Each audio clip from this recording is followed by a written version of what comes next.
dalam rangka mendekatkan diri kepada Allah Subhanahu wa taala. Shalawat serta salam senantiasa tercurah kepada junjungan kita Nabi Muhammad Shallallahu alaihi wasallam beserta para sahabatnya, para keluarganya dan pengikutnya yang istiqomah hingga akhir zaman. Alhamdulillah di hari ini kita dapat berkumpul dalam acara Pondok Indah Mengaji yang diselenggarakan oleh Yayasan Pejuang Subuh Pondok Indah. Tak lupa kami haturkan terima kasih kepada jamaah yang sudah bergabung dalam kajian online ini. Insya Allah pada hari ini kita akan membahas materi tentang surga yang akan disampaikan oleh guru kita yaitu Al-Ustadz Dr. Firanda Andirja LCMA Hafizahullah Ta'ala.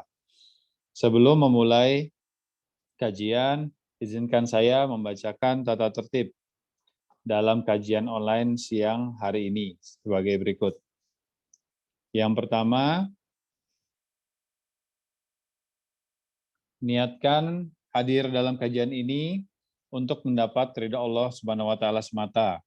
Kedua, tetap menjaga adab dalam kajian online ini seperti berpakaian rapi dan berlaku sopan. Ketiga, khusus untuk akhwat atau jamaah wanita, dimohon video dapat dinonaktifkan selama kajian berlangsung.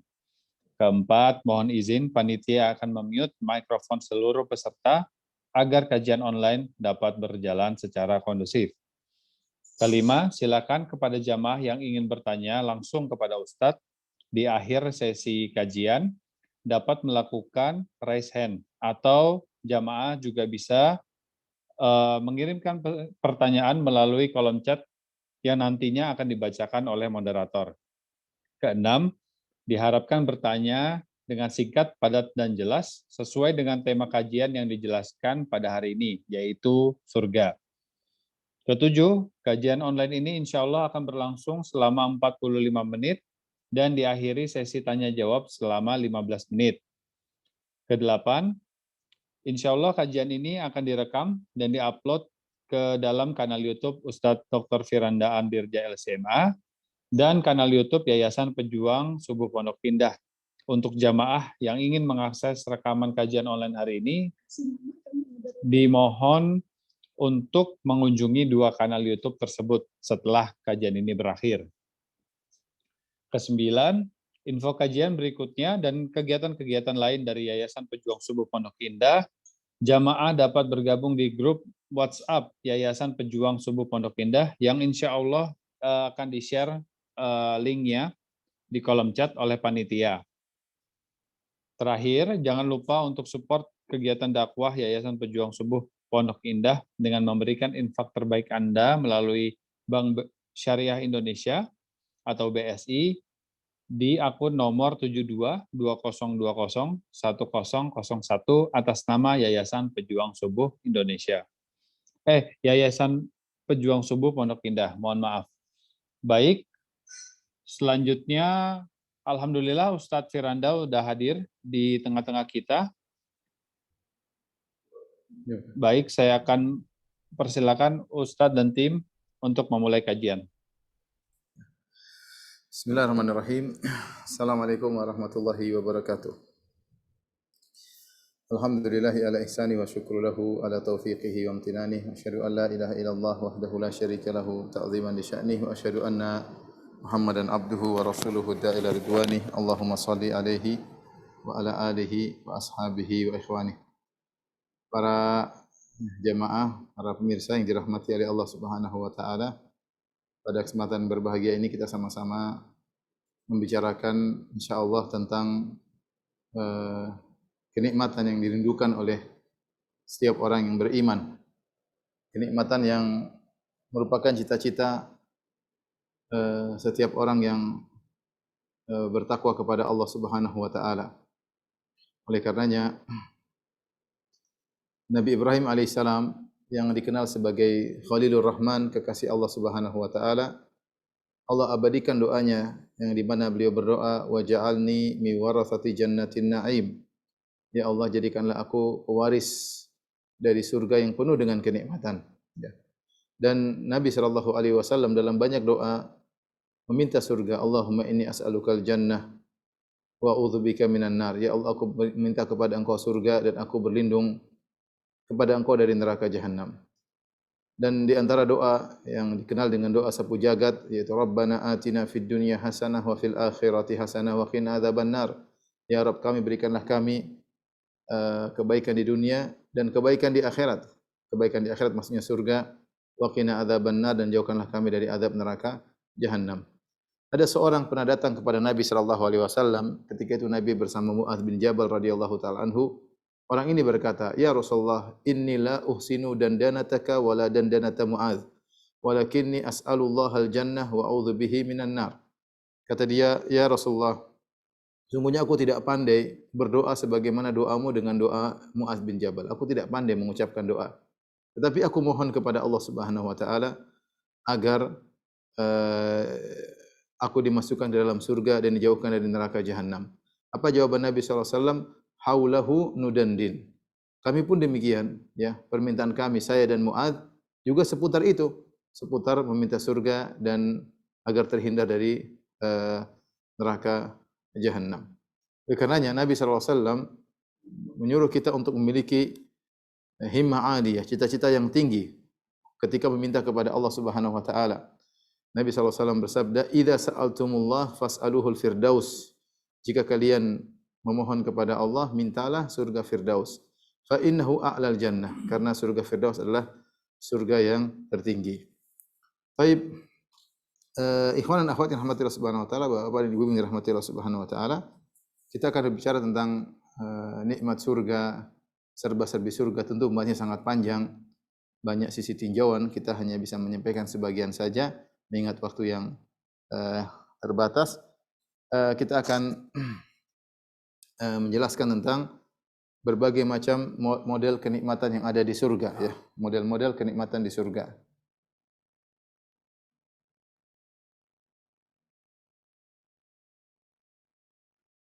Yang pertama adalah kenikmatan terkait dengan penghuni surga. Kenikmatan terkait penghuni surga. Ada beberapa model kenikmatan. Yang pertama, penghuni surga adalah raja yang sesungguhnya, ya. Adalah raja yang sesungguhnya. Tentunya kalau kita bicara tentang kenikmatan dunia, semua orang ingin jadi raja, ya. Orang sekarang berebut-rebutan menjadi pejabat, menjadi penguasa, ya. Apalagi menjadi seorang raja, ya, yang kekuasaannya tidak ada yang mengganggunya, kekuasaannya tanpa batas, ya. Nah, sungguhnya setiap orang yang masuk surga, maka dia akan menjadi raja yang sesungguhnya. Allah Subhanahu wa taala berfirman, di antara nikmat surga kata Allah, "Wa idza ra'aita thamma ra'aita na'iman wa mulkan kabira." Jika kau melihat di surga di sana, kau akan melihat kenikmatan dan kau akan melihat kerajaan yang besar. Allah mengatakan wa mulkan kabira. Wa mulkan kabira, kerajaan yang besar. Ini menunjukkan bahwasanya setiap penghuni surga akan menjadi raja tentunya. Di antara bukti dia menjadi raja, ya, setiap penghuni surga, surganya sangat luas.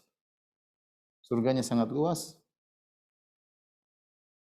Kemudian pelayannya sangat banyak.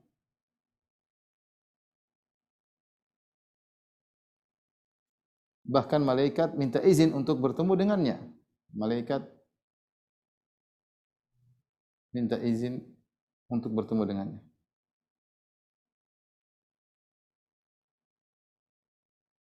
Dalam satu hadis ketika Rasulullah SAW mengabarkan tentang orang yang paling terakhir masuk surga, maka orang ini baru keluar dari neraka jahanam. Dia diazab dulu di neraka jahanam karena ada dosa-dosanya.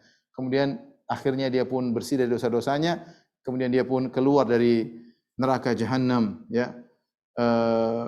Kemudian kata Allah Subhanahu wa taala, "Idhhab fadkhulil jannah." Pergilah engkau dan masuklah surga. Maka dia pun pergi menuju surga. Fa yukhayyalu ilaihi annaha mal'a. Maka dihayalkan kepada dia surga sudah penuh. Ini penghuni surga yang paling terakhir masuk. Maka dia berkata, dia kembali kepada Allah berkata, "Ya Rabbi wajadtuha mal'a." Ya Allah, aku dapati surga sudah penuh. Kata Allah Subhanahu wa taala, "Pergilah masuklah engkau ke dalam surga, ya. Dia pergi lagi, dia dapatkan, dia khayalkan bahwasanya kuburan surga tersebut sudah penuh. Dia mengatakan, "Ya Rabbi wajadtu hamal," aku dapati surga sudah penuh. Sampai ketiga kali Allah berkata, "Idhhab fadkhulil jannah, fa inna laka mithla dunya wa asyrata amsalihha." Atau inna laka mithla asyrati amsalid dunya. Maka terakhir Allah berkata, "Pergilah kau masuk surga, sungguhnya engkau mendapati surgamu 10 kali lipat dunia." Orang ini berkata, "Taskharu minni wa anta rabbul alamin wa antal malik." Ya Allah, engkau ngejek aku. Aku ini baru keluar dari neraka jahanam. Terus kau bilang aku mendapati surgaku 10 kali lipat dunia.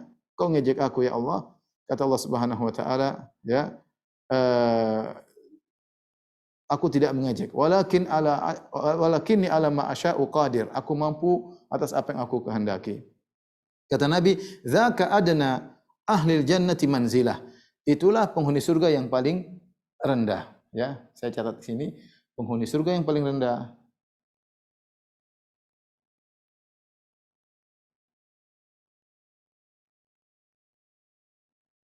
Surga paling rendah, surganya 10 kali luas dunia. Subhanallah, ya. Apalagi penghuni surga yang lain. Demikian juga di antara tafsir sebagian ulama tentang wa mulkan kabira, bahwasanya orang penghuni surga memiliki kerajaan yang besar, yaitu istidzanul malaika. Malaikat kalau mau ketemu, ya, malaikat kalau mau ketemu dengan penghuni surga, dia minta izin dulu.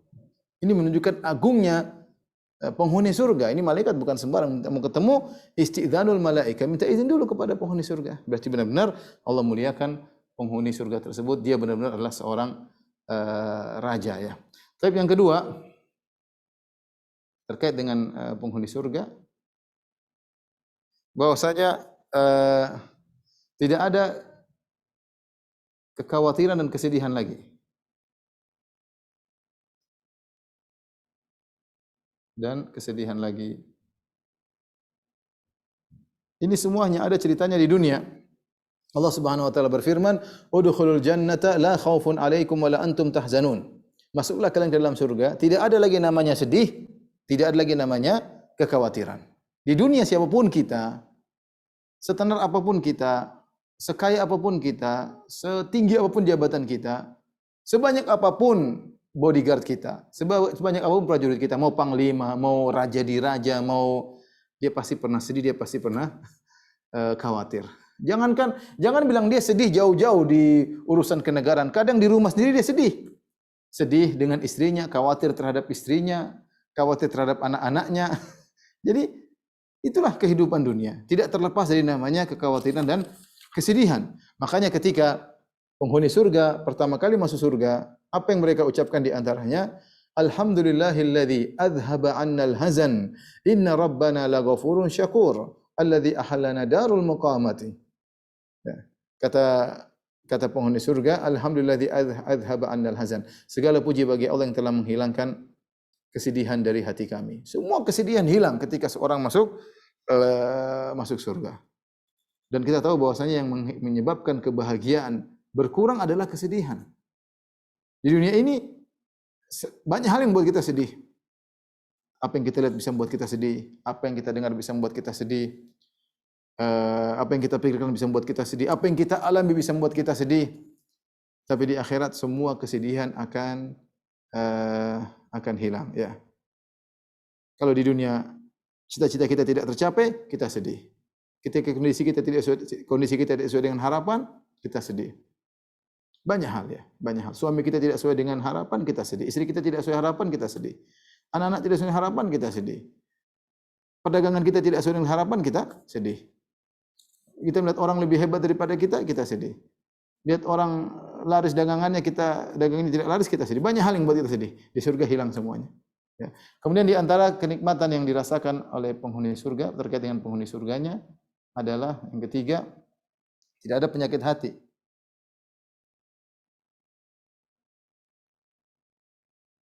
Allah Subhanahu wa taala berfirman dalam dua ayat, di antaranya kata Allah Subhanahu wa taala dalam surat Al-A'raf dan juga dalam surat Al-Hijr, kata Allah, "Wa naza'na ma fi sudurihim min ghillin tajri min tahtihimul anhar." Kami cabut dari dada-dada mereka ghil, segala penyakit hati kami cabut. dan sehingga mereka berada dalam surga yang mengalir di bawahnya sungai-sungai. Dalam surat Al-Hijr kata Allah Subhanahu wa taala, "Wa naza'na ma fi sudurihim min ghillin ikhwanan ala sururin mutaqabilin." Ya.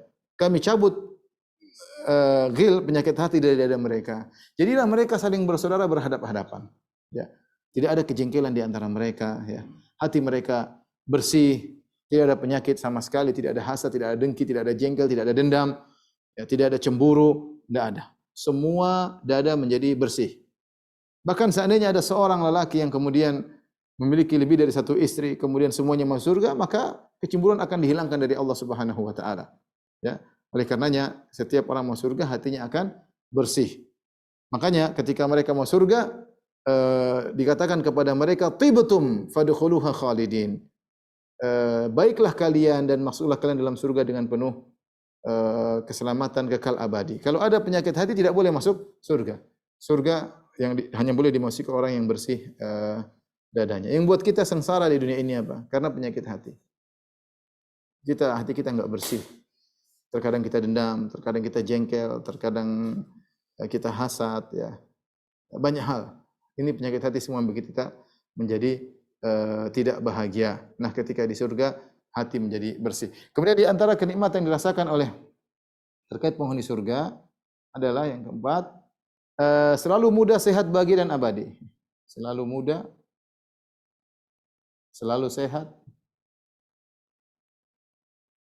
ya, selalu bahagia dalam keabadian. Dalam satu hadis Rasulullah SAW bersabda, "Wa yunadi munadin."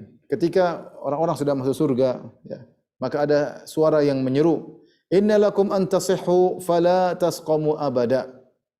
Kalian akan selalu sehat, kalian tidak akan sakit selama-lamanya. Wa anna lakum an tahyu fala tamutu abada. Kalian akan hidup selamanya dan kalian tidak akan mati selama-lamanya. Wa anna lakum an tashibbu fala tahramu abada. Kalian akan selalu muda dan tidak pernah tua selama-lamanya. Wa anna lakum an tan'amu fala taba'asu abada. Kalian akan senantiasa bahagia dan kalian tidak akan pernah sengsara, ya. Itulah firman Allah, wa dudu antilkumul jannatu uristumuha bima kuntum ta'malun. Maka disuruhkan kepada mereka, itulah surga yang diwariskan kepada kalian disebabkan amal-amal yang dahulu kalian kerjakan. Baik, perhatikan di sini, ya. Jadi orang yang masuk surga selalu muda. Disebutkan umurnya kurang lebih 33 tahun. Semua penghuni surga umurnya demikian. Selalu sehat, selalu bahagia dalam keabadian. Makanya ada seorang wanita, ya, tua datang kepada Nabi SAW dan dia berkata, "Ya Rasulullah, ud'u Allah an yudkhilanil jannah." Ya Rasulullah, doakan aku masuk surga. Kata Rasulullah SAW, "Ya umma fulan, innal jannata la tadkhuluha ajuz." Kata Rasulullah SAW, "Wahai ummu fulan, wahai sang wanita, di surga tidak akan dimasuki oleh nenek-nenek tua." Fawalla tabki. Orang ini salah paham. Nenek ini salah paham. Dia kemudian balik pergi meninggalkan Nabi sambil menangis. Maka Rasulullah SAW mengatakan, "Akhbiruha annaha la tadkhuluha wa hiya ajuz." Sampaikan kepada sang wanita, kalau dia masuk surga, dia tidak akan menjadi tua, ya. Tetapi dia masuk surga dalam kondisi muda, ya. Dalam sebagian riwayat Rasulullah SAW bersabda, "Yadkhulu ahlul jannatil jannata jurdan murdan bidan ji'adan mukahhalin abna'a 33." Rasulullah SAW mengatakan penghuni surga masuk dalam surga dalam kondisi, ya, tubuh bersih dari bulu, ya, kemudian tidak berjenggot, putih, rambut ikal, kelopak matanya hitam seperti pakai celak. Kemudian umurnya 33 tahun. Ala khalqi Adam, sesuai dengan tingginya di Adam, situna zira'an, tingginya 60 hasta dan lebarnya 7 hasta, ya. Ini adalah umur yang paling sempurna, ya, umur 33 tahun di mana seorang pada lagi kuat-kuatnya, lagi menikmati kelezatan dengan senikmat-nikmatnya, lagi aktif dengan seaktif-aktifnya, dengan tubuh yang semampai, ya, tinggi sekitar 30 meter, ya. Dan ini adalah nikmat yang luar biasa. Jadi ini kenikmatan yang terkait dengan penghuni surga, selalu muda, selalu sehat, selalu bahagia dalam keabadian. Kemudian di antaranya yang kelima,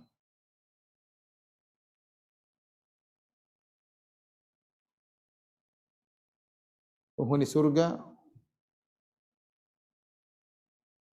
dirubah fisiknya.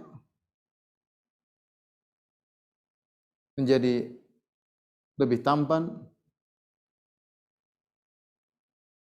dan kalau wanita lebih cantik atau cantik.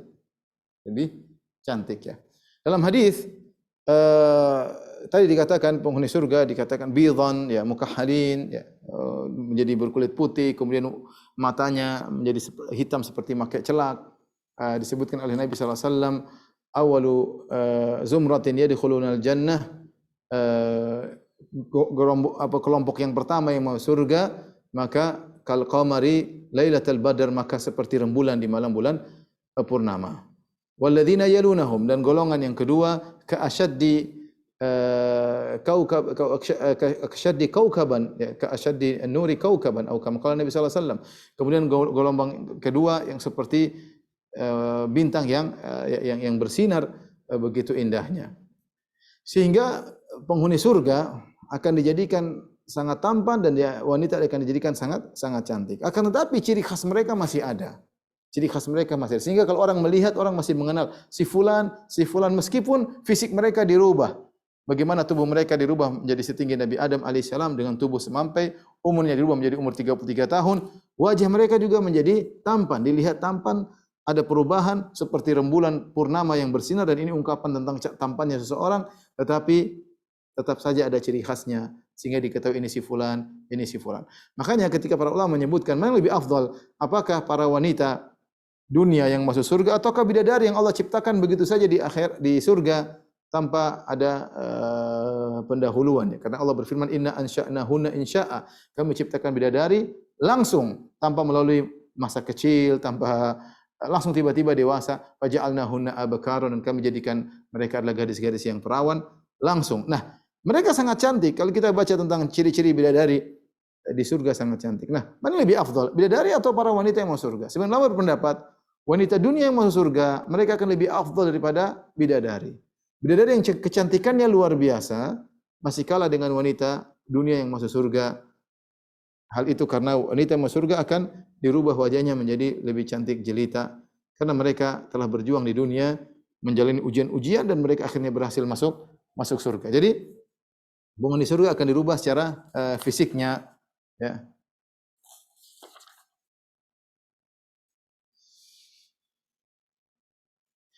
Kemudian di antara berkaitan dengan penghuni surga, ya, penghuni surga tidak akan haus dan tidak akan lapar. Ya.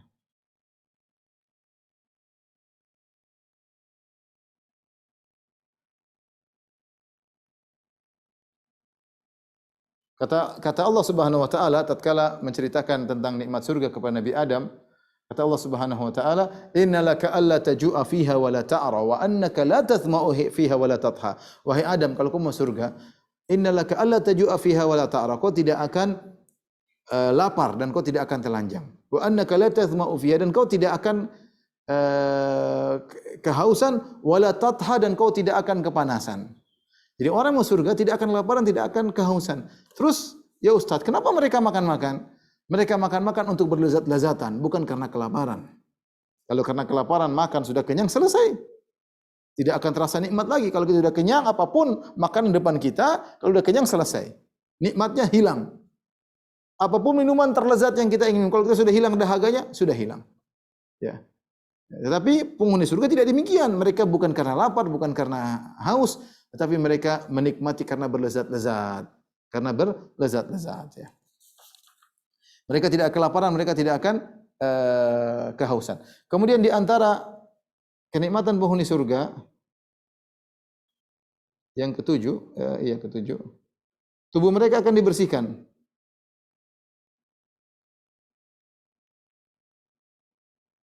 Dibersihkan dari kotoran. Allah berfirman, wa azwaju mutahharah. Istri-istri atau pasangan-pasangan yang disucikan. Wanita kalau masuk surga, istri-istri yang disucikan. Ya. Yang disucikan. Kalau wanita masuk surga, demikian juga para lelaki, semuanya dibersihkan. Kata Allah Subhanahu wa taala tentang penghuni surga, la yabulun wa la yataghawwatun wa la yamtakhitun.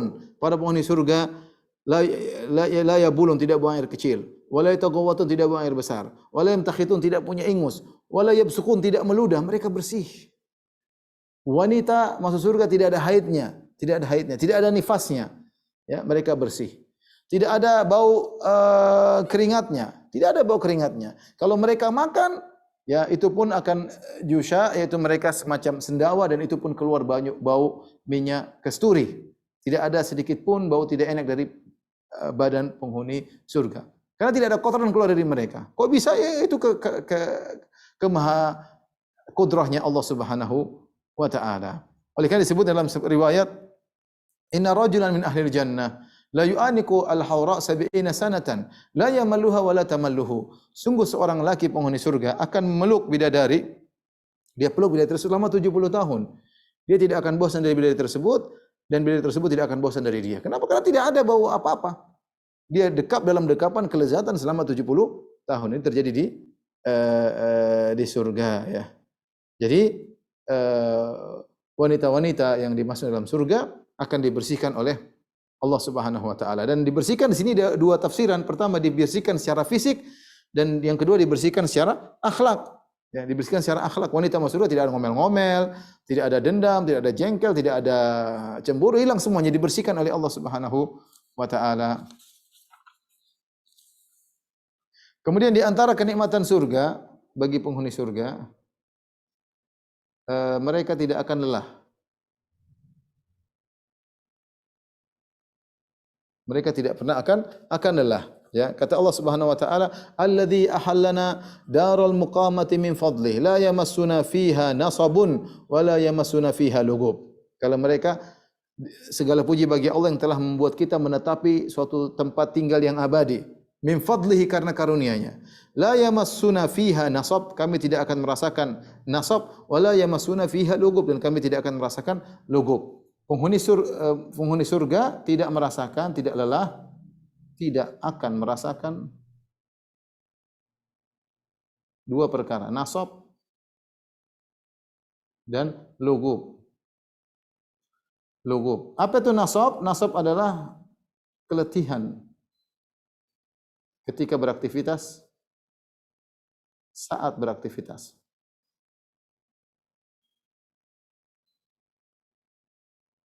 Lugub, keletihan pasca, setelah aktivitas. Dua-duanya tidak akan dirasakan oleh penghuni surga. Kita tahu di dunia ini, kalau kita sedang bermain-main, kadang kita capek ketika sedang beraktivitas main olahraga, kita sudah capek. Terkadang ketika kita sedang bermain-main, kita nggak capek, tapi setelah pulang ke rumah, pegel semuanya. Kadang kita mungkin jalan kaki lagi sama teman-teman atau main bola, kita merasa enak. Begitu pulang, pegel semuanya. Kadang main sepeda, santai-santai, begitu pulang, pegel semuanya. Panggil tukang pijit. Nah, penghuni surga tidak merasakan namanya nasab wala lugub. Nasab adalah ketika aktivitas tidak capek, setelah aktivitas juga tidak capek. Ya. Karena kelesuan, keletihan, itu hanya dirasakan oleh penghuni dunia. Oleh karenanya, penghuni surga nggak ada yang tidur. Karena tidur adalah dampak dari keletihan. Nabi pernah ditanya, "Ya Rasulullah, ayanamu ahlul jannah?" Ya wahai Rasulullah, apakah penghuni surga tidur? Faqala Rasulullah sallallahu alaihi wasallam, maka Rasulullah SAW menjawab, "An-naumu akhul maut, wa ahlul jannati la yanamun." Bahwasanya tidur adalah saudara kematian, namanya tidur adalah saudara kematian. Makanya kalau kita bangun tidur, kita mengatakan, "Alhamdulillahilladzi ahyana." Segala puji bagi Allah yang telah menghidupkan kami kembali. Allah menamakan tidur dengan wafat sugra, yaitu kematian kecil. Ya, kalau meninggal benar-benar namanya kematian ya. Jadi kata Nabi SAW ketika ditanya, apakah penghuni surga tidur? Maka Rasulullah SAW mengatakan, an-naumu akhul maut, kematian, tidur adalah saudara kematian, wa ahlul jannati la yanamun, penghuni surga tidak ada yang tidur ya. Karena tidur itu adalah dampak daripada keletihan dan kelesuan. Kalau tidak pernah letih, tidak pernah lesu, ya enggak ngantuk. Kenapa ikhwan dan akhwat yang dirahmati Allah Subhanahu wa taala tidak letih, tidak merasakan lugub dan nasab? Otomatis ya tidak tidur. Kenapa? Kalau seorang penghuni surga tidur, berarti dia sedang off dari kenikmatan. Sementara penghuni surga tenggelam dalam kenikmatan. Inna al-abrara lafi naim, kata Allah. Sungguhnya orang-orang yang baik di surga dalam kenikmatan. Tidak pernah berhenti satu detik pun dari kenikmatan. Sebagaimana penghuni neraka jahanam tidak pernah absen istirahat 1 detik pun dari azab neraka jahanam. Wa ma hum anha bighaibin. Kata Allah bahwasanya penghuni surga, penghuni neraka jahanam tidak pernah gaib dari neraka, tidak pernah istirahat. Selalu disiksa setiap saat, setiap detik. Berkesinambungan, kontinu, abadi, ya, disiksa terus. Penghuni surga pun demikian.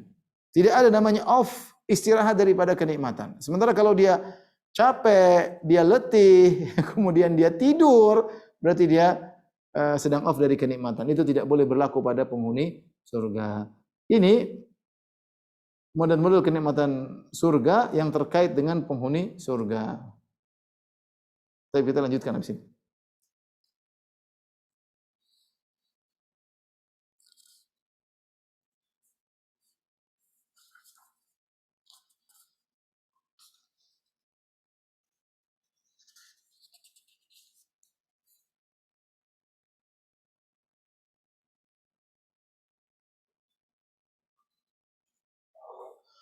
Tapi model-model kenikmatan surga yang terkait dengan kenikmatan surga itu sendiri ya. Model-model kenikmatan surga yang terkait isi surga. Kalau tadi terkait dengan penghuni surga, sekarang terkait dengan isi surga itu apa saja ya. Di antaranya sungai di surga. Ada sungai di surga. Tapi sungai di surga ya tidak sama dengan sungai di dunia. Dalam surat Muhammad ayat 15 kata Allah Subhanahu wa taala, "Matsalul jannati allati wa'idal muttaqun." Sungai di surga tidak sama dengan di dunia. Tidak sama dengan di dunia. Dari sisi bentuknya, kemudian dari sisi airnya. Kalau di dunia bentuknya lubang sungai di bawah ya. Tapi kalau di akhirat anharun tajri min ghairi ukhdud. Anharun kata tafsiran para salaf tajri min ghairi ukhdud. Sungai-sungai mengalir tanpa lubang. Tanpa paritnya. Airnya ada air madu, ada air susu, ya, ada khamar, ada air yang segar. Ya. Kata Allah Subhanahu Wa Taala dalam surat Muhammad ayat 15, "Matsalul jannati allati wa'idal muttaqun, fiha anharu min ma'in ghairi asin." Di surga itu ada sungai-sungai yang berasal dari isinya adalah air yang tidak pernah berubah, selalu segar. Jadi air segar ada. Wa anharum min labanin lam yataghayyar ta'mu. Ada air isinya sungai susu, bukan satu sungai, anharun, sungai-sungai. Min labanin lam yataghayyar ta'mu. Dari susu yang tidak pernah berubah rasanya. Kalau susu dunia kita taruh di dunia, maka kita biarkan dia akan menggumpal, dan akan kecut rasanya. Itu susu di dunia. Di akhirat tidak. Ya, selalu segar, lam yataghayyar ta'mu. Wa anharun min khamrin ladzatil lisyaribin. Ada sungai isinya khamar. Isinya sungai khamar. Orang bisa berenang di khamar, di sungai bir, tapi tentunya birnya tidak bikin mabuk. Bayangkan, sungai mengalir tanpa lubang, mengalir depan kita, kemudian sungai susu, ada sungai bir, wa anharun min asalin musaffa. Dan ada sungai isinya madu yang murni ya. Subhanallah. Itulah sungai tentunya tidak sama dengan sungai di dunia.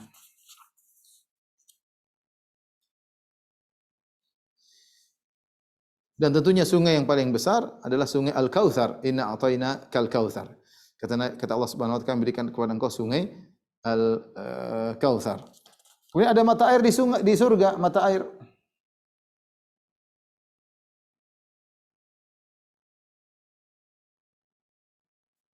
Kata Allah, innal muttaqina fi jannati wa uyun. Sungguhnya orang bertakwa berada di jannat, di kebun-kebun, di taman-taman, wa uyun, dan juga berada di mata air ya. Innal muttaqina fi zilalin wa uyun. Sungguhnya penghuni surga berada di bawah naungan teduhan dan juga mata air ya. Banyak ayat-ayat menunjukkan adanya mata air. Mata air di surga ada beberapa seperti mata air Al-Kafur. Ya, Al-Kafur ya, kata Allah Subhanahu wa taala, "Innal abrara yashrabuna min ka'sin kana mizajuha kafura, 'ainan yashrabu biha ibadullah." Sungguhnya orang berbuat kebajikan minum dari gelas yang campurannya adalah air kafur. Air kafur adalah mata air dalam sungai ya. Dalam surga, mata air dalam surga ya.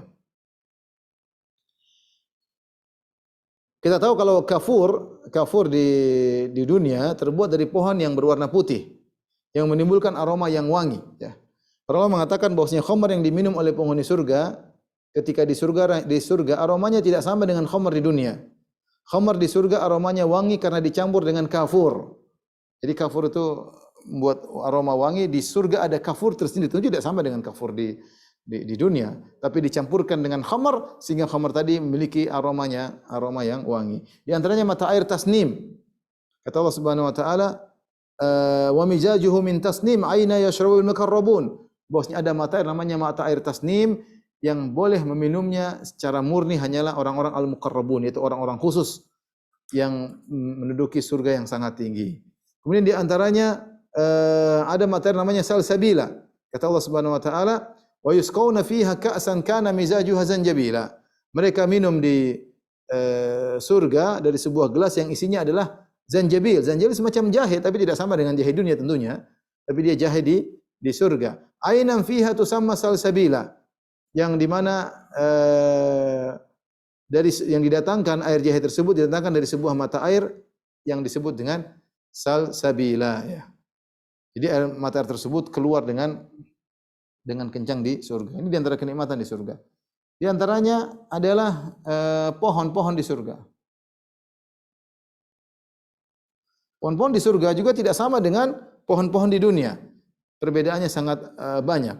Di antaranya Rasulullah SAW mengatakan pohon di surga batangnya dari emas. Ma min sajarin illa wasafuha min dhahab. Batangnya dari emas. Kita enggak bisa bayang emasnya seperti apa pun kita tidak tahu. Kemudian dahannya rindang. Kalau ada buah-buahannya maka mudah dipetik ya. Bahkan datang sendiri, tidak perlu kita berdiri, tidak perlu kita manjat. Kemudian di antaranya naungannya sangat luas. Wa dhillim mamdud. Naungan teduhannya sangat luas.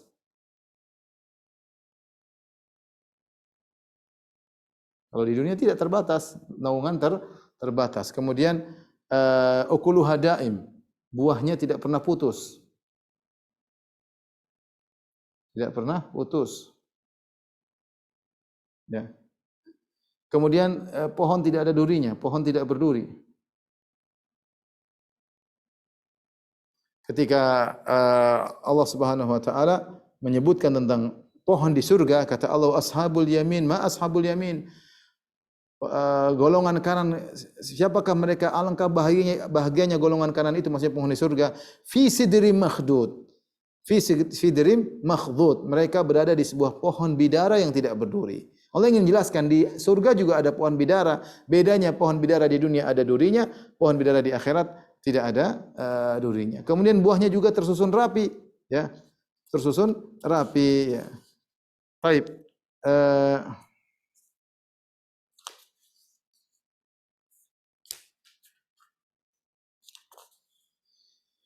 Adapun makanan penghuni surga dan minuman sangat banyak ya. Kata Allah, walahmi thairin mimma yashtahun. Subhanallah. Baca ya. Makanan penghuni surga. Makanan, minuman penghuni surga. Di surga. Di antaranya kata Allah Subhanahu wa taala, wa thairin mimma yashtahun. Burung-burung yang mereka kehendaki. Jadi jangankan hewan darat, jangankan ikan di laut, burung yang kepingin, kita burung nangkapnya susah terbang. Tapi kalau orang lihat burung, dia pingin langsung datang dalam kondisi mau tergoreng, dalam kondisi terpanggang langsung. Wala lahmi thairin mimma yashtahun. Burung apapun yang mereka inginkan langsung datang. Artinya Allah menjelaskan burung, kalau burung saja mereka yang sedang terbang di udara bisa langsung tiba turun kepada mereka dalam kondisi masakan yang dia kehendaki, terpanggang atau tergoreng atau direbus misalnya, apalagi hewan-hewan yang lain. Kalau kita sekarang kalau bicara apa yang paling susah kita makan, ya burung. Gimana nangkapnya? Burung banyak itu tidak bisa makan. Kalau ikan masih bisa, apalagi hewan darat. Burung susah. Ya. Namun kalau burung yang terbang saja bisa datang dengan seketika, apalagi selain burung. Kemudian Allah sebutkan misalnya minuman penghuni surga adalah khamar, tetapi khamar tersebut ya berbeda dengan khamar di dunia. Kata Allah Subhanahu wa taala, yatanaza'una fiha ka'san la laghun fiha wala ta'thim. Mereka saling memperebutkan gelas-gelas yang isinya khamar, ya, la laghun fiha wala ta'thim. Tidak ada kata-kata yang tanpa faedah dan tidak ada perbuatan dosa. Kita tahu kalau minum khamar di dunia bikin orang asal ngomong, bisa bikin orang ngelantur dalam berbicara, ya. Kemudian juga melakukan perbuatan dosa. Adapun khamar di surga tidak melazimkan demikian, ya. Kita bicara lagi misalnya rumah di surga, ya. Saya pernah ketemu orang kawan kita yang sedang di hotel, atau di depan hotel dihidangkan atau dipajang wine dengan berbagai macam jenisnya. Dia berkata, "Ustaz, minuman yang paling enak adalah wine selama saya hidup." Ya, selama saya hidup minuman adalah paling enak wine dan tidak ada yang bisa mengganti. Jadi saya sudah sadar, tapi ini yang paling enak. Saya bilang di surga tentu jauh daripada ini. Di sini bikin teler, bikin pusing, bikin orang kayak jadi orang gila. Orang minum sudah seperti orang gila, hilang kesadarannya seperti anak kecil, seperti orang enggak berpendidikan. Di surga tidak demikian. Orang minum khamar tidak pening, dapat kelezatan dan bahkan tidak mengucapkan kata-kata yang sia-sia. Bahkan apalagi sampai menyakiti orang lain. Adapun rumah di surga, kata Nabi sallallahu alaihi wasallam, ya, ma bina'uha. Rasulullah ditanya, "Ya Rasulullah, apa bahan bangunannya rumah di surga?" Kata Nabi sallallahu alaihi wasallam, "Labinatun min dhahab." Bata dari emas, wa labinatun min fiddah, bata dari perak, milatuha al-miskul adfar, bahwasanya semennya yang melengketkannya terbuat dari minyak kasturi, hasbauha al-yaqutu wa lu'lu', kerikilnya terbuat dari intan dan permata, turbatuha al-warsu wa za'faran, adapun tanahnya terbuat dari wars dan za'faran. Za'faran itu tumbuhan yang halus, harum, itu adalah tanah di surga. Ini bangunan di surga, ya. Kita bangun di surga semua dari semen, dari batu, emasnya enggak ada. Man yadkhulha yakhlud la yamut. Siapa yang masuk maka tidak akan mati selama-lamanya, kekal, ya. Jadi itulah istana di surga. Dalam sebagian riwayat di surga, dalam sebagian riwayat ada di surga juga terbuat dari mutiara. Kata Nabi sallallahu alaihi wasallam, "Inna fil jannati khaymatan," bukan rumah tapi khaymah, kemah, "min lu'lu'atin mujawwafatin," terbuat dari mutiara yang terbolongkan berongga. "Arduha sittuna milan," yang di mana kemah tersebut lebarnya sejauh 60 mil. Kalau 1 mil 1,8 ya berarti banyak sekali, ya, 100 mil lebih. "Fi kulli zawiyatin minha ahlun ma yarawna al-akharin." Intinya inilah kemah di surga. Tapi di antara yang tersedia di surga adalah para pelayan surga.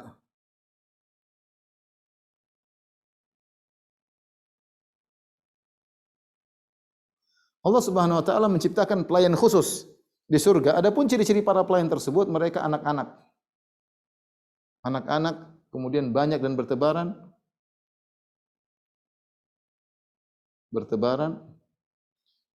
kemudian kulit mereka putih.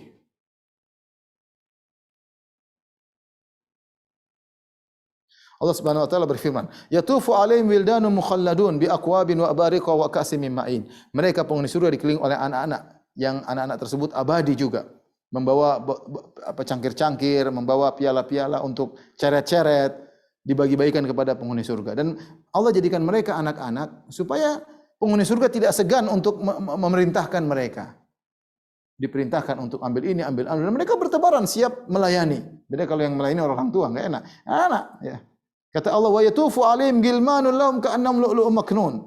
Kata Allah, berkeliling di sekitar mereka anak-anak kecil yang mereka seperti lu'lu'un maknun, seperti mutiara yang tersimpan, putih. Jadi pelayan-pelayan tersebut indah terlihat. Nah, kalau pelayan-pelayannya indah terlihat, bagaimana lagi yang dilayani? Kalau antum masuk surga, antum yang dilayani, pelayannya saja indah luar biasa, bagaimana yang dilayani, ya. Banyak, ya. Kemudian misalnya kita bahas lagi perabot di surga, ya. Ini penting bagi ibu kali, ya. Perabot di surga. Tentunya dari emas, ya. kata Allah Subhanahu wa taala, yutafu alaihim bisihafin min dhahab. Diedarkan kepada mereka piring-piring dari emas. Wa akwab, dan juga piala-piala. Ya. Jadi perabotnya terbuat dari emas. Dalam ayat yang lain, wa yutafu alaihim bi aniyatin min fiddatin wa akwabin kanat qawarira. Diedarkan kepada mereka bejana-bejana dari perak dan piala-piala kanat qawarira, yang bening, ya. Qawarira min fiddah, tetapi piala-piala tersebut, cara-cara tersebut terbuat dari bening, itu kaca, tapi kacanya terbuat dari fiddah, dari perak. Aneh ya, kita tahu namanya perak harusnya tidak bening. Kalau suatu yang bening tentu bukan perak, ya. Kaca bening, tapi dia bukan perak, bukan metal. Ini ada metal namanya fiddah, tapi dia bening. Ini cuma ada di mana? Cuma ada di surga. Kata Allah, qawarira min fiddah. Gelas-gelas, kaca-kaca, tapi terbuat dari perak. Di dunia tidak ada. Namanya perak ya pasti tidak bening. Kemudian di antaranya makanya dalam hadis kata Rasulullah SAW, wala tashrabu fi aniyati dhahabi wal fiddah. Janganlah kalian minum dari bejana emas maupun perak. Kenapa? Karena bejana emas dan perak ini hanya untuk di surga. Kemudian pakaian di surga, kata Allah, yuhallawna fiha min asawira min dhahabi wa lu'lu'an. Orang yang di surga akan diberi perhiasan dari gelang-gelang emas, mutiara, wa libasuhum fiha harir, dan pakaian mereka dari kain yang sangat lembut, yaitu dari sutra. Yang terakhir yang berada di kenikmatan surga adalah para bidadari, ya. Tapi saya tidak tahu, mungkin waktu sudah habis. Tentunya kalau kita mau lanjutkan tidak akan selesai. Mungkin saya kembalikan kepada moderator, ya, tentang surga ini, ya. Intinya, ikhwan dan akhwat yang dirahmati Allah Subhanahu wa taala, para pemirsa, orang kalau sudah masuk surga dia pasti bahagia. Kita tinggal berusaha bagaimana kita masuk surga. Wa fiha ma tashtahihil anfus wa taladzul a'yun. Di surga apa saja yang kita inginkan akan kita dapatkan. Walakum fiha ma tad'un. Walakum fiha ma tad'un. Apa yang kalian minta, ya, akan langsung dikabulkan oleh Allah Subhanahu wa taala. Tidak ada yang menyedihkan di surga, semuanya menggembirakan. Kata Allah, wa idza ra'aitana thamma ra'aitana iman. Kalau kau di surga melihat kemanapun, lihat ke atas, lihat ke bawah, lihat ke kanan, ke kiri, ke bawah, ke samping, semuanya lihat nikmat. Semuanya lihat nikmat. Tidak ada pandangan yang tidak menyenangkan. Semua membahagiakan. Karenanya di antara aturan dunia ini tidak ada yang sempurna. Dunia ini apapun indahnya terkontaminasi dengan kesedihan dan kekhawatiran. Tidak ada yang sempurna, pasti ada kekurangan. Semua ini Allah takdirkan demikian agar kita punya kerinduan untuk bisa meraih kesempurnaan di surga kelak. Agar kita bisa bersabar dengan godaan-godaan di dunia, ya. Banyak hal-hal kenikmatan yang harus kita tinggalkan.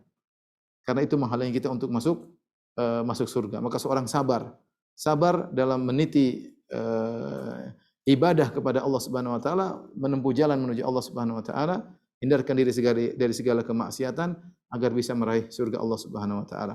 Allah alam bisawab, saya kembalikan kepada moderator. Alhamdulillah, jazakallahu khairan Ustadz atas tausiah dan ilmunya. Baik, sudah ada yang resen. Silakan Ibu Yovela Aulia Rahmi.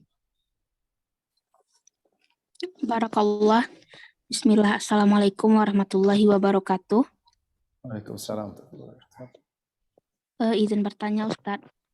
Apakah sebuah keluarga di dunia yang ditakdirkan terpecah belah atau bercerai-berai, di surga nanti dapat berkumpul lagi secara utuh, dan bagaimana caranya supaya mendapatkan atau bisa meraih sesuatu hal tersebut apabila ingin keluarga kita yang bercerai-berai ini berkumpul di surga nanti, Ustadz. Mohon nasihat dan penjelasannya. Jazakumullahu khairan, Ustadz. Assalamualaikum warahmatullahi wabarakatuh. Assalamualaikum warahmatullahi wabarakatuh.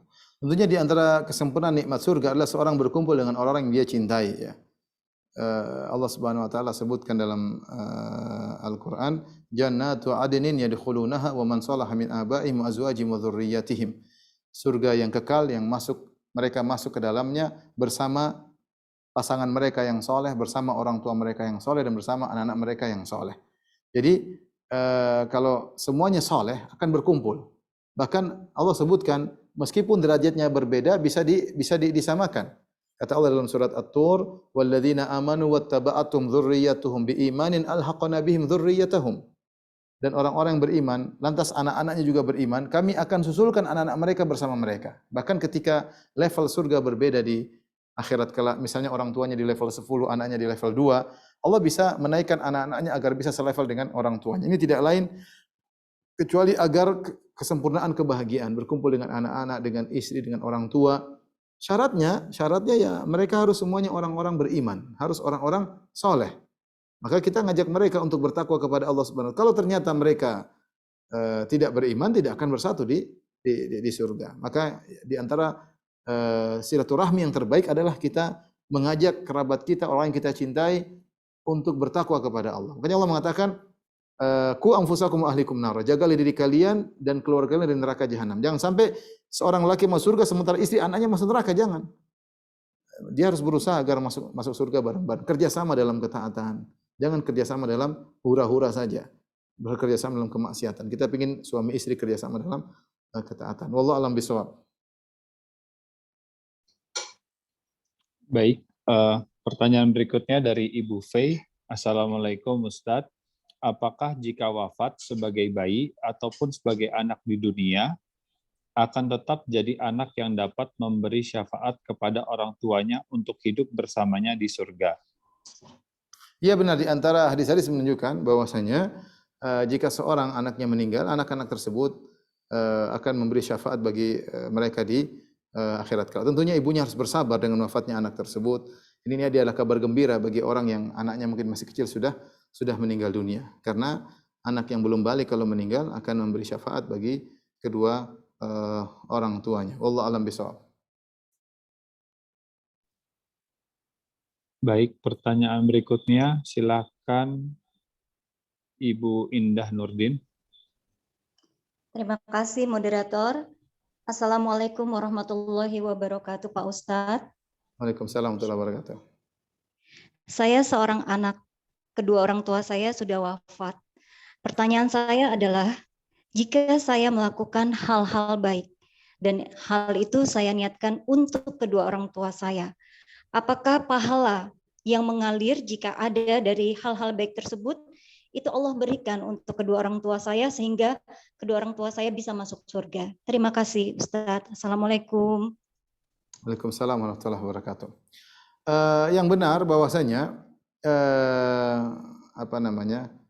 apapun yang dilakukan oleh anak-anak yang dahulu orang tua punya andil dalam kebaikan anak-anak tersebut, maka anak tersebut tidak perlu meniatkan, maka yang dapat pahala double, anak-anak dapat pahala, orang tua dapat pahala. Selama dengan syarat orang tua punya andil dalam terwujudnya kebaikan tersebut. Contoh, orang tua kita dulu nyuruh kita ngaji, dipanggil guru ngaji atau diantar ke tempat TPA misalnya, akhirnya kita bisa ngaji. Nah, berarti kebaikan pengajian ini adalah melalui sebab orang tua kita. Nah, kalau kita setiap ngaji, ngalir kepada orang tua. Ngalir kepada orang tua. Kenapa? Karena orang tua adalah sebab yang menjadikan kita melakukan kebaikan. Karena orang tua yang menyebabkan kita melakukan kebaikan. Maka apapun yang kita lakukan, selama itu ada andil orang tua, pahalanya juga mengalir kepada orang tua. Tapi jika orang tua kita tidak punya andil dalam kebaikan yang kita lakukan, kita ditelantarkan atau diurusin dunia saja, tidak diajarkan masalah akhirat, dicuekin, maka dia tidak dapat. Dia tidak dapat kebaikan yang kita lakukan. Caranya agar dia mendapatkan kebaikan yang kita lakukan, caranya kita bersedekah misalnya atas nama dia, berhaji atas nama dia, berumur atas nama dia, atau sering doakan orang tua. Jadi dijelaskan oleh Ibnu Taimiyah rahimahullahu taala yang pahalanya dari anak langsung ngalir kepada orang tua adalah segala kebaikan yang dilakukan anak yang orang tua dulu punya andil dalam kebaikan anak tersebut. Dan rata-rata anak-anak yang baik biasanya ada andil orang tuanya. Entah dia masukkan ke pondok, kan otomatis ini di pondok menjadi baik dengan luar biasa yang berbagai ilmunya, tapi yang masukin pondok siapa? Anaknya. Orang tuanya. Atau orang tuanya panggil guru agama, diajarin dengan berbagai macam ilmu agama, anak itu jadi berkembang, pintar ini, pintar anu, soleh.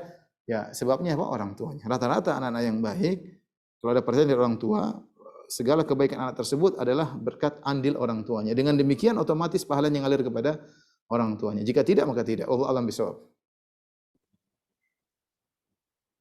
Baik, pertanyaan selanjutnya dari Ibu Sylvia. Assalamualaikum Ustadz. Apa saja yang bisa dilakukan oleh manusia untuk melewati Al-Sirat dan Al-Qantarah agar dapat menjadi penghuni surga? Tentunya ada secara umum amal soleh semuanya membuat seorang mudah untuk melewati sirat, segala amal soleh. Tapi di sana ada amal-amal soleh khusus yang memudahkan seorang untuk melewati sirat. Di antaranya salat. Ya, kata Nabi sallallahu alaihi wasallam, as-salatu nurun. As-salatu nurun. Salat adalah cahaya. Seorang yang semakin besar cahayanya baik di dalam alam barzakh maupun di atas sirat, cahayanya semakin besar, maka dia akan semakin mudah melewati sirat. Makanya Nabi SAW mengkabarkan ada orang yang cahayanya seperti gunung, karena sirat itu gelap. Kalau ada cahaya seperti gunung, semakin jelas jalan di hadapannya. Ada yang cahayanya seperti pohon korma, ada yang cahayanya cuma seperti di jempolnya, seperti kelingking. Kalau lagi redup, dia berdiam, dia tidak mau jalan. Tapi kalau nyala, dia jalan. Ya. Jadi semakin besar cahaya, semakin mudah melewati sirat. Di antara hal yang membuat kita mudah cahayanya adalah salat. Kemudian di antaranya misalnya salat berjamaah. Kata Nabi SAW, Basyiril masya'ina bidzulam bin nuri tami yaumal qiyamah ilal masajid. Basyiril masya'ina ilal masajidi fi dzulam bin nuri tami yaumal qiyamah. Berikanlah kabar gembira kepada orang-orang yang berjalan menuju masjid dalam kegelapan. Bahwasanya mereka akan mendapatkan cahaya yang besar sempurna pada hari kiamat kelak. Ya, jadi kalau kita sering salat subuh di masjid, ini gelap-gelap, salat isya di masjid, gelap-gelap, maka ini akan membuat cahaya kita semakin besar pada hari kiamat. Di antara juga yang membantu kita untuk memudahkan melewati sirat, di antaranya adalah amanah dan menyambung silaturahim. Disebut dalam hadis, ketika seorang melewati sirat, maka datanglah amanah dan silaturahim, dan rahim datang, dua-duanya menahan. Kalau keduanya mendapati orang yang amanah di dunia dan menyambung silaturahim, maka dipercepat jalannya oleh kedua ini. Jika tidak, akan ditahan di situ, dipersulit. Kita lihat di dunia ini, apa kita sering menyambung silaturahmi, ataukah kita punya masalah sama ibu, sama orang tua, sama kakak, sama adik, sama tante. Kalau kita punya masalah dengan mereka, kita akan bermasalah di sirat. Segera perbaiki. Kemudian lihat apa kita amanah, kita diamanahi uang, kita diamanahi pekerjaan, banyak orang kasih amanah. Kita diamani anak-anak, diamanahi istri. Apa yang kita menjalankan amanah? Kalau kita menjalankan amanah, kita akan dipermudah lewat sirat. Kalau tidak, amanah akan menahan kita di sirat sehingga kita akan sulit melewati sirat. Ini diantara amalan-amalan khusus yang permudah seorang melewati sirat. Dan secara umum, supaya mudah lewat sirat, hindari maksiat. Dan maksiat yang paling berbahaya, yang buat seorang terhalangi di sirat, adalah berbuat zalim kepada orang lain. Makanya Nabi SAW bersabda, "Al-zulmu zulumatun yaumal qiyamah." Kezaliman adalah kegelapan yang bertubi-tubi pada hari kiamat kelak. Di antaranya kegelapan tersebut adalah di atas sirat. Yes, bagaimana mau lewat? Sirat yang begitu tipis dan tajam, di bawahnya ada neraka jahanam yang gelap apinya saking panasnya. Dia akan mudah terjungkal dalam neraka jahanam jika dalam kondisi gelap. Makanya orang-orang munafik Allah sebutkan dalam Al-Qur'an, mereka diberi cahaya kemudian dimatikan oleh Allah Subhanahu wa taala, dipadamkan oleh Allah Subhanahu wa taala sehingga mereka minta cahaya dari orang beriman, ya. Minta cahaya dari orang beriman, tapi mereka tidak dikasih. Qila irji'u wara'akum faltamisu nura. Dikatakan mundur kalian cari cahaya di sana. Kami tidak bisa kasih. Akhirnya mereka masuk neraka. Maka jangan sampai seorang di atas muka bumi ini berbuat zalim sama orang. Kalau punya kezaliman segera minta maaf. Karena kezaliman itu akan menghalangi dia di atas sirat. Allah alam bisawab. Baik, Ustaz. Afwan, masih ada beberapa pertanyaan. Kira-kira berapa pertanyaan lagi, Ustaz? 1-2 boleh lah bebas. 1 dua. atau 2 boleh. Boleh, 2 boleh. Dua ya. Pertanyaan berikutnya dari Abu Faris. Assalamualaikum Ustaz. Apa derajat di surga itu berdasarkan hafalan Al-Qur'annya? Dalam sebagian hadis disebutkan di antara sebab derajat orang di surga banyak. Di antara sebab adalah hafalan Quran. Tentunya bukan sekedar menghafal saja tapi diamalkan. Dalam riwayat disebutkan yuqal li sahibil Quran, dikatakan orang yang perhatian sama Al-Qur'an.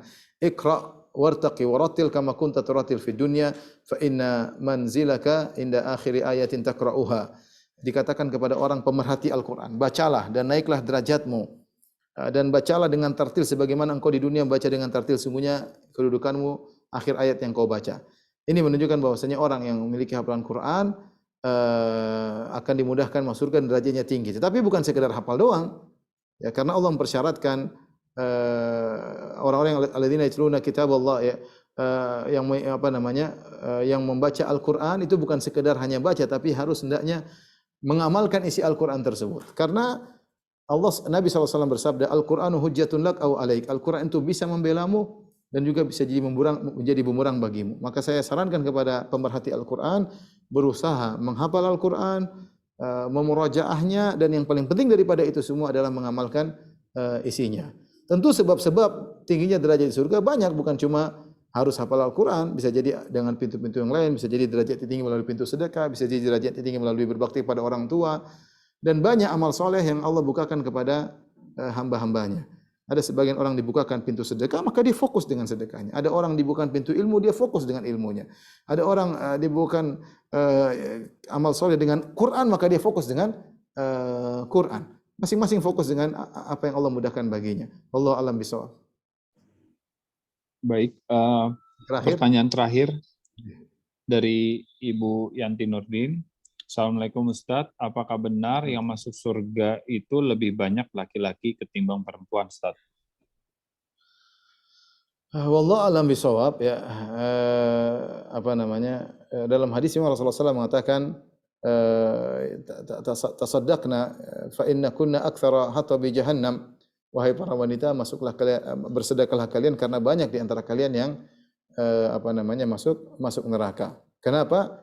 Ketika ada yang tanya, karena Rasulullah mengatakan li anna kunna takfurnal ashir, karena kalian sering tidak bersyukur kepada suami, ya. Hadis ini zahirnya menunjukkan bahwasanya di neraka banyak wanita. Di neraka banyak wanita, apakah karena jumlah wanita memang lebih banyak? Wallahu a'lam bishawab. Tapi tidak melazimkan bahwasanya di surga lebih banyak laki. Kita bicara nas yang datang dalam neraka, bahwasanya di neraka penghuninya lebih banyak wanita daripada laki-laki. Tapi tidak melazimkan bahwasanya di surga lebih banyak laki-laki.